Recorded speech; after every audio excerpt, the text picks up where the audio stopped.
بسم الله الرحمن الرحيم.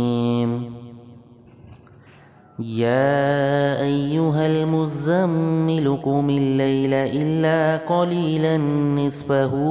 أو انقص منه قليلا أو زد عليه ورتل القرآن ترتيلا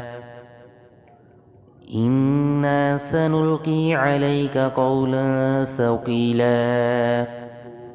إن ناشئة الليل هي أشد وطئا وأقوم قيلا إن لك في النهار سبحا طويلا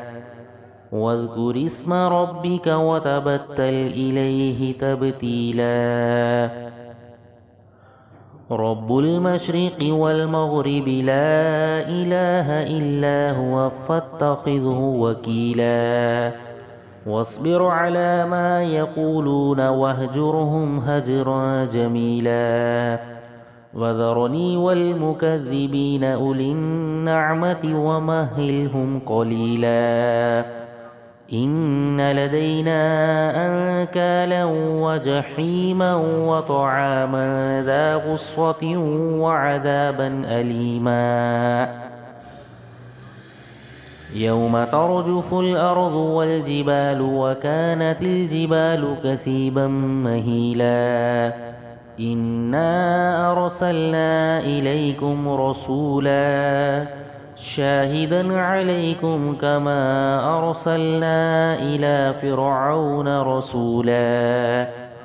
فعصى فرعون الرسول فأخذناه أخذا وبيلا فكيف تتقون إن كفرتم يوما يجعل الولدان شيبا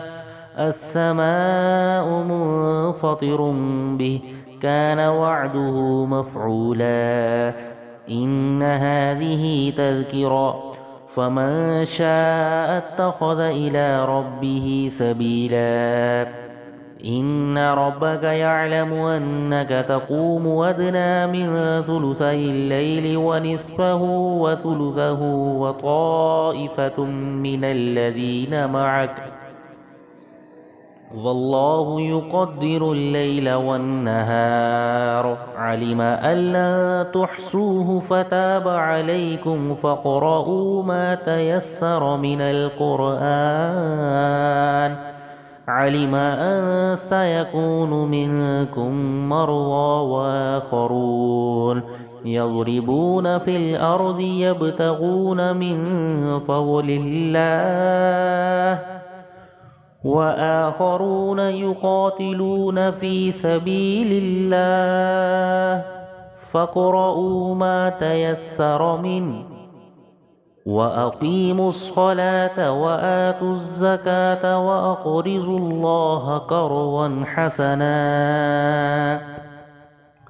وما تقدموا لأنفسكم من خير تجدوه عند الله هو خيرا وأعظم أجرا واستغفروا الله إن الله غفور رحيم.